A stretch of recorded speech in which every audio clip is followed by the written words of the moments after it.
देखिए, हिंदुस्तान के वीर सैनिकों ने जो देश में इतिहास रचा है, दुनिया में इतिहास रचा है, जो ऐसा इतिहास कि आज तक किसी भी देश की सेना नहीं रच पाई।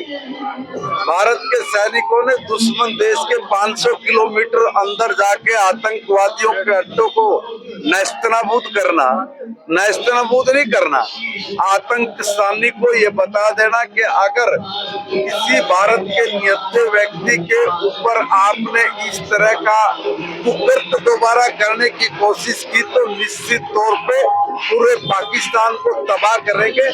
अब बख्शने के मूड में भारत नहीं है। जो कुकृत्य उन्होंने इस देश में किया है, उस कुकृत्य का उनको फल मिलना ही था और वो उसकी सजा उनको मिलनी थी। भारत के नौजवानों ने उनके घर में घुसकर उनको वो सजा दी है जिसके वो हकदार थे। हकदार कहूंगा वो थे, क्योंकि जो जैसी करेगा वैसी भरेगा।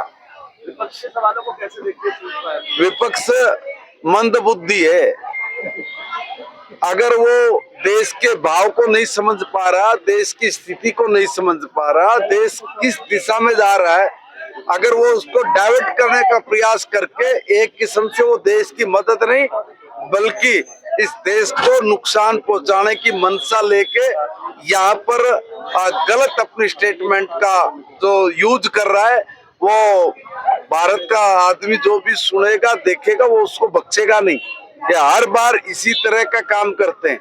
एक, पाकिस्तान अपनी गंदी हरकतों से बाज नहीं आता और दूसरा यहाँ विपक्ष के मंदबुद्धियों की भी कमी नहीं है, वो भी इस तरह काम करते हैं। अगर देखा जाए तो जब वॉलेंटियर के लिए लोगों को आह्वान दिया गया था तब काफी मात्रा में युवा इकट्ठा हुए थे चंडीगढ़ में, आपने देखा होगा। तो युवाओं का जोश देखकर आपको किस तरीके की चांद? देखिए, मैं एक बात कह रहा हूँ कि भारत का एक एक बच्चे का खून उबाल मार रहा था कि क्यों हमारे निहत्थे लोगों को इन कसाईयों ने मारा है। क्या कसूर था उन बेटियों का जिनके सिंदूर उजाड़ दिए।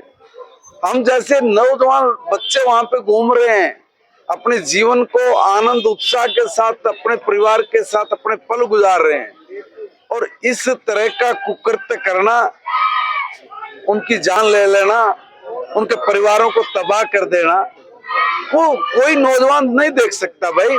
इसलिए आज आपने देखा किस तरह से नौजवानों की इतनी बड़ी संख्या आज भारत के उन सूरवीर योद्धाओं के लिए, उनका मनोबल बढ़ाने के लिए उन्होंने जो गाथा लिखी है, जो इतिहास लिखा दुनिया में, उसका